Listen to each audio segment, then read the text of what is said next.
Well, that was definitely a week of being sick. That sucked. I was all like, oh, Gina, I got the flu. I'm not gonna make it. And then she was all like, you're just being a baby, Kyle. You're gonna survive. You want mommy Gina to get you some soup? And that's pretty much how it went down. Anyways, we're gonna start our top piece today, that mold that we started last time. We also have the whole side piece printed along with some petroleum jelly for obvious reasons. But we're gonna start off with some sanding so we can get our piece ready so we can finally mold it.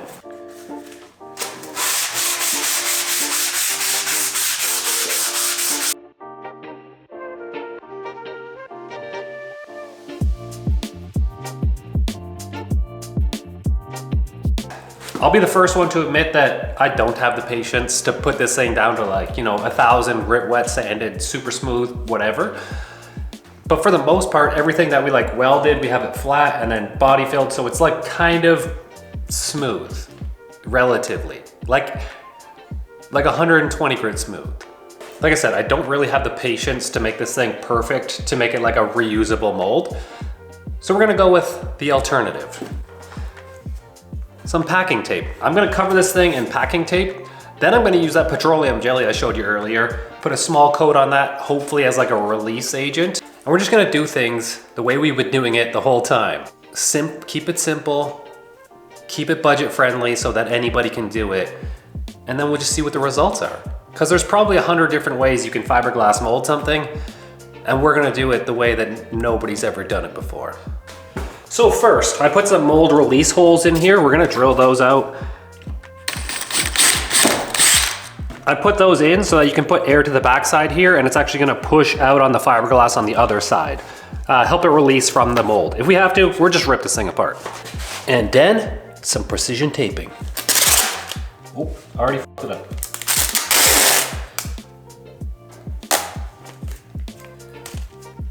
This might be harder than I thought it was gonna be. Maybe. The tape doesn't stick really well though.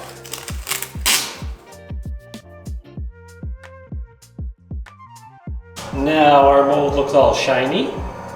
Definitely got like a couple imperfections in it, but nothing a little Bondo can't fix on the final product. All right, time to try this out. I heard a bit of Vaseline and mix it with some mineral spirits. I don't know how much. It just looks like mineral spirits now. I've also read that Pam cooking spray will also work, but the Vaseline one seems funnier to try first.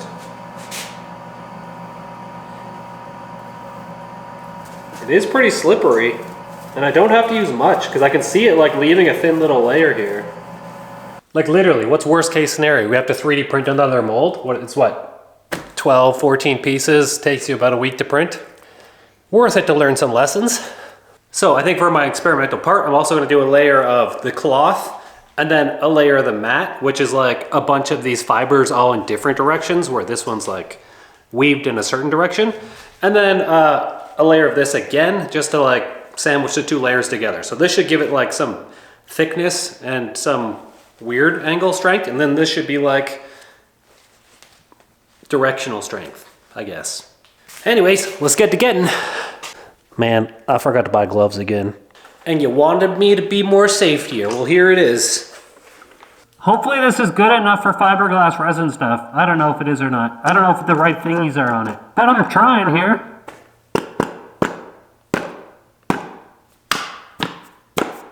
Safety.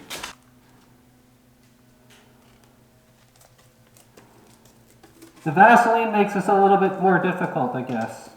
But I do want to have like a base layer down because I realized it was hard to put resin on top of the fiberglass before.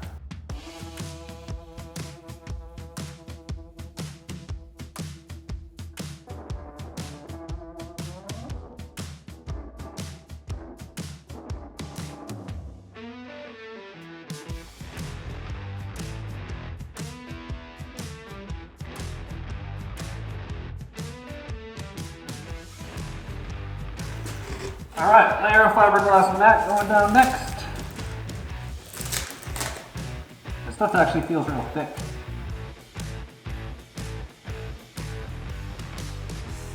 This has been a terrible experience so far. Do not recommend. Also, don't recommend without gloves either because it gets messy. Just some of my corners just keep peeling up and it's pissing me off and they won't stay down. You know what, I don't even care. Put another layer on.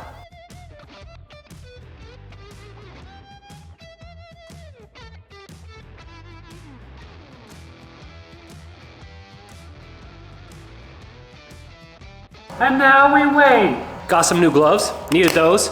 There's only 99 in the box though, because Gina used one on me yesterday. But the mold seems like it's done. This is the inside layer, so the layer that's actually on the mold is what's gonna be on the outside. A couple of air bubbles in here because the fiberglass cloth was actually hard to lay.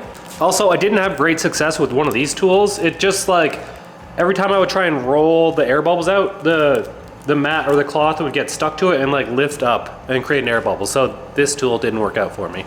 I'm actually just gonna go ahead and mark where we're supposed to cut this also. Actually, I'm just gonna go ahead and cut it while it's in here because then the mold itself is the template.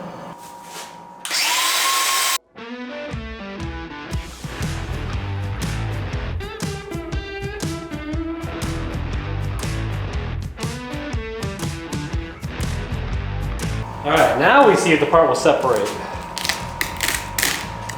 Oh, that's a good sign. Seems to be pulling off the tape pretty good. This looks pretty good. I mean, I can't see the other side yet, but it's pulling off pretty good.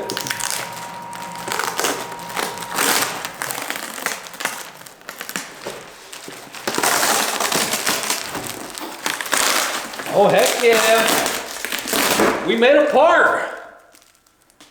It's not perfect, but we made a part. And we saved the mold? No way. All right, first impressions. So it looks like some of our tape lines did stay in there, but that was to be expected. And then the finish is a little bit weird because I think also where the Vaseline sat, it is a little bit tacky in some places, but that might have just been me with not enough hardener in our fiberglass resin. And then there's a couple little air bubbles in here, which I couldn't really avoid. It just, the matte layer on top of the cloth layer didn't really like adhere that great. So I'm assuming if you would have vacuum sealed it, it would have sealed a lot better, but we got a part. It's not perfect by any means. We did build in this little piece right there to clamp the other piece of bodywork to. It isn't that great because the fibers didn't go right into the crease. Let's spray it over the cart and see what it looks like though.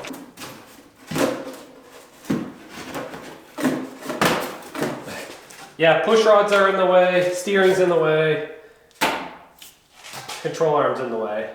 So we're gonna have to strip the whole front end here to really get this thing on there.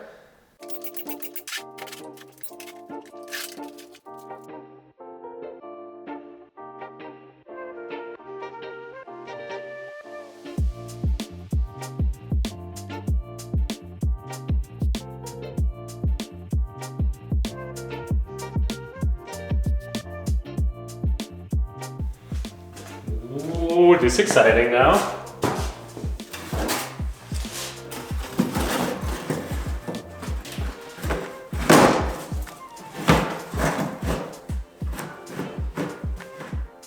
Dang! Whoa, like, that actually worked out so good.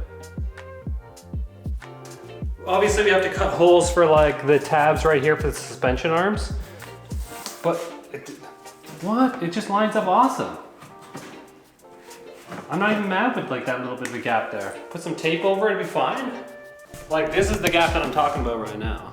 That's barely anything. I can't not sit in it now. So cool. I can even see how I'm gonna mount it. This is easy. It's gonna be so easy. It's not perfect, but I built this. It's pretty cool. It's pretty cool.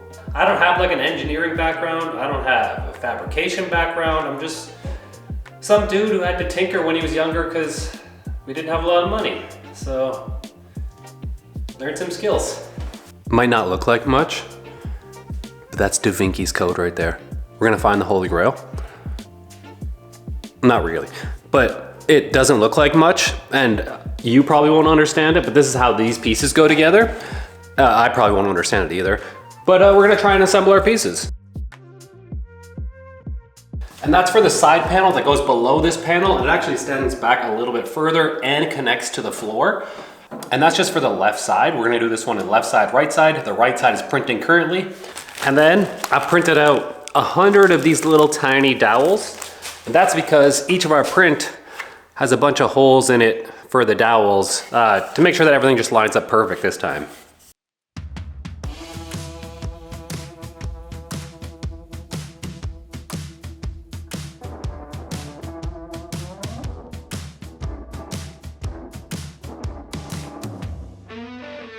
Thanks for being my little assistant. I lend you my hands. My little assistant. Get it? Two So S's? you're an ass? No. Maybe. Wait. Paul also conveniently added, see these little raised portions right here? And that's so it'll lay flat on the table. And then this is the side we need to mold. So, shout out to Paul for doing that. Once you get the technique of printing the pieces, assembling the pieces, body filling, taping, fiberglass, resin, it's not so bad. Wouldn't it be funny if I told you that I wasn't filming that whole time? Like that one time when... I think you are because the red light is on right there, underneath your finger. I know, but I was just saying because you did that to me the other day when we were filming and I was like, oh. True. Redo it all. When we were making spicy stuff. Oh, spicy links down below. Now, as much as I like to think that I could do everything by myself, sometimes it's just nice to have an extra set of hands when you really need an extra set of hands. Some of these parts just need to be lined up that little bit, and you need 2 hands to do it, and then another hand to fuse. So, thanks, Gina. My wrong hand. It's my strong hand. Taking a strong hand. Man, ain't that looking like a thing. Definitely looks like a thing now. It's a thing. Just thinging around. Alrighty, so here's our finished welded panel. And I'm gonna show you exactly where it's gonna go. This is cool in itself, to be honest. It's really starting to create a visual, isn't it? It is, I like it. This piece is gonna go right I there. see. This piece right here is gonna divide the air in the front, and then the floor is actually gonna meet up with the bottom of this piece right there. So then the air is gonna get channeled underneath and then go to the side of the car. And now we do a little bit of sanding. I'm just gonna sand the top to make sure that these ridges that we built with the plastic welding, they go flat, then we can lay down some Bondo, sand that down. Don't need to tell you guys, you watch all the episodes.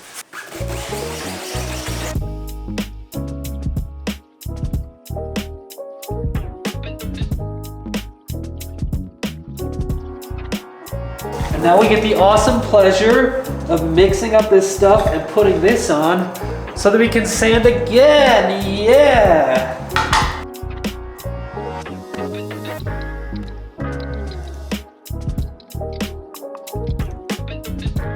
And then we sand again. And then more body fill.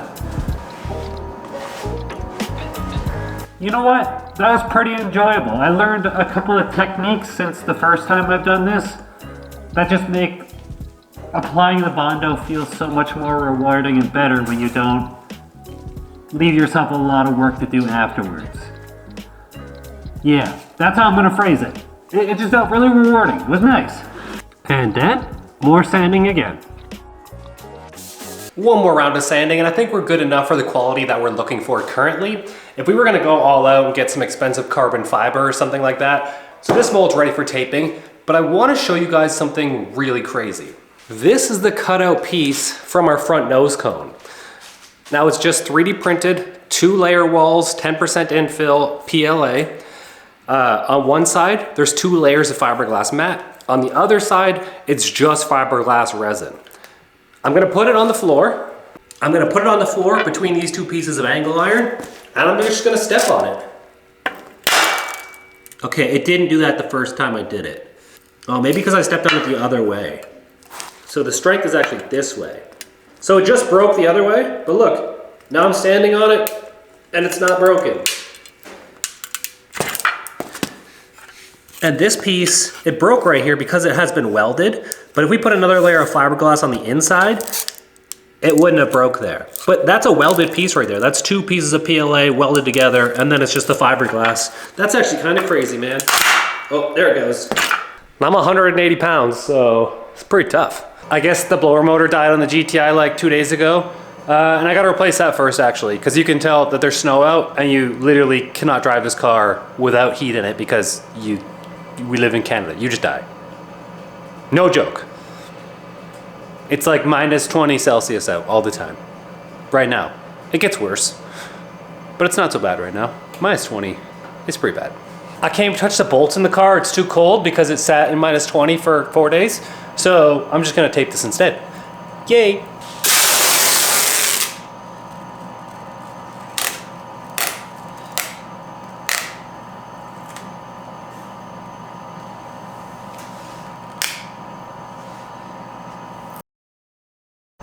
I wonder if you could see it on the camera, but like where I overlap the tape, it's definitely 2 layers, and then the gap between where I overlap again is 1 layer, and then 2 layers, then 1 layer.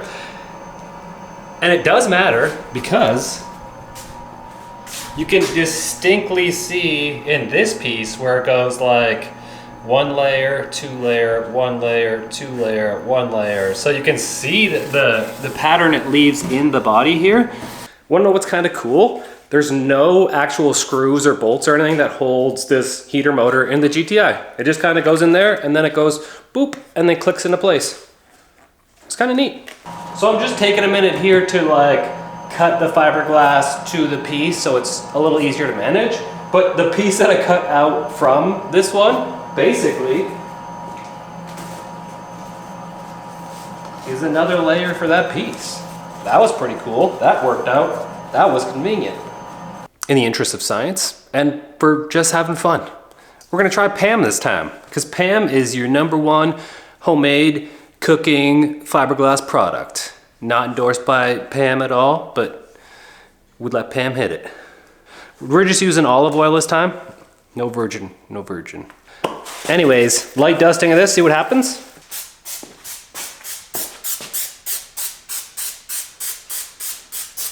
Is it enough? Who knows? All right, you know the drill. Here goes nothing.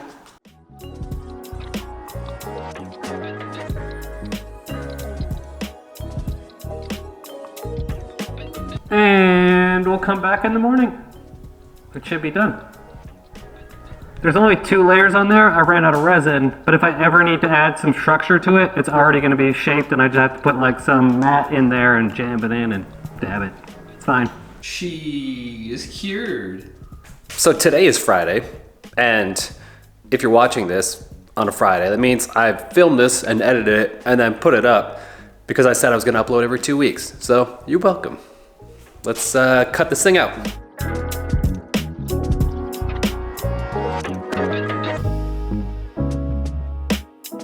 Now the big question, will it release? Oh my God. I don't even know if I should pull this out. It is not as stiff as I would hope it would be. For science, Kyle, for science. Yeah! For the record, 2 layers is not enough. This thing is the flimsiest thing I've ever seen in my life. But it does have the shape. We did save the mold so we can put it back in the mold and then we can add a couple more layers to it. But for now, we can see what it looks like on the cart. It's not gonna look perfect because there's no holes cut out for these tabs. So just use your imagination.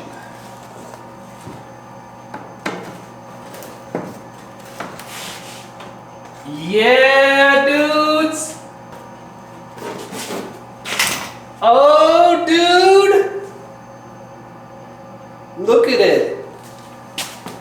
Cool. I like it.